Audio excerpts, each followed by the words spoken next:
Pour les faisans, quelques explications. On a été les chercher cette nuit au nord de Rambouillet. Ils sont issus du conservatoire de l'Office français de la biodiversité. Ce qui signifie, alors, ils sont catégorisés de F2. Derrière le terme un peu drastique, catégorique de F2, c'est la deuxième génération de faisans capturés directement dans la nature. Ils sont capturés dans le Loiret, dans le Loir-et-Cher et dans l'Indre, donc via des battues à blanc, dans des cultures faunistiques où ils mettent des filets au bout, ils les poussent dans le filet par des cages. Ces faisans dits F0, ils vont reproduire une fois pour donner F1, mais les populations de F1 sont trop restreintes pour pouvoir les utiliser comme oiseaux de repeuplement. Donc, la deuxième, ici devant vous, vous avez la seconde génération.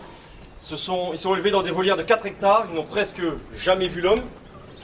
Donc ils ont toutes les caractéristiques et les spécificités d'oiseaux sauvages. Il y a 3 manières de les réintroduire aujourd'hui. Ou vous les relâchez directement, mais étant donné les conditions climatiques, c'est pas ce qui va arriver dans les jours prochains, mais il faudra les relâcher à proximité directe d'un point d'eau. Alors, vous prenez votre carton, vous ouvrez la trappe et vous essayez de l'arracher sur quelques dizaines de centimètres. Vous la mettez dans le bosquet, pas qu'il y ait de vol direct. Vous la mettez dans le bosquet et vous les laissez seuls partir.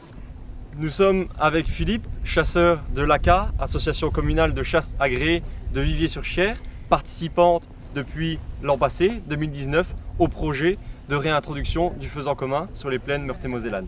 Donc je voulais te demander, Philippe, quel est ton ressenti sur cette première année de relâcher? Donc, comme tu l'as dit, ça fait déjà donc 2 ans qu'on aborde ce sujet faisan au sein de l'ACA.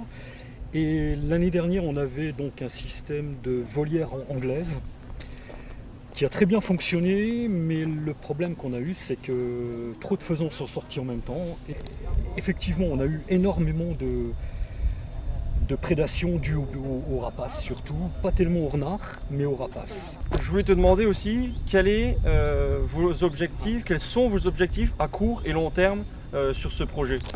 Alors à court terme, tout d'abord à court terme, c'est on va tout faire et on le fait, il n'y a pas que moi, hein, on est plusieurs, il faut englober aussi les piégeurs, le bureau qui nous a permis d'avancer aussi dans ce projet, qui nous a mis à disposition des moyens. Notre projet à court terme, c'est vraiment d'implanter, pour l'instant d'implanter. Il est hors de question qu'on tire. Pour l'instant, nous, notre politique, c'est 0 tir. Voilà. Et à long terme, je vais dire que c'est pas un projet synégétique, mais c'est plutôt un projet qui nous tient à cœur avec mes collègues qui sont juste là. C'est que en allant se promener dans la plaine, des enfants ou des promeneurs, des familles, nous disent on a vu des oiseaux.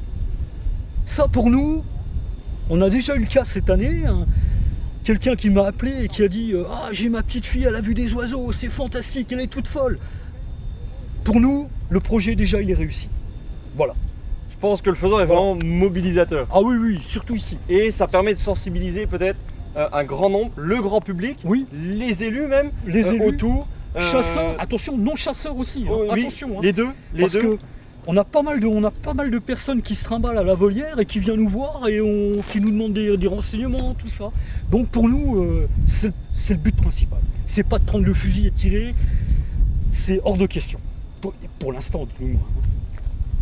Donc je te remercie vraiment, Philippe, de nous avoir accueillis sur le territoire avec l'ACA au complet et de participer activement à ce projet.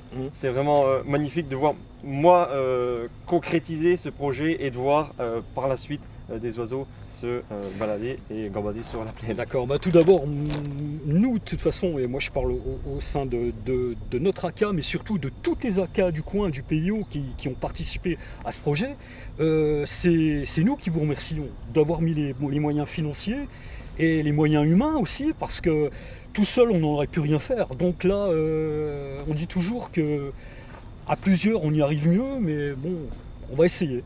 Voilà, merci à vous.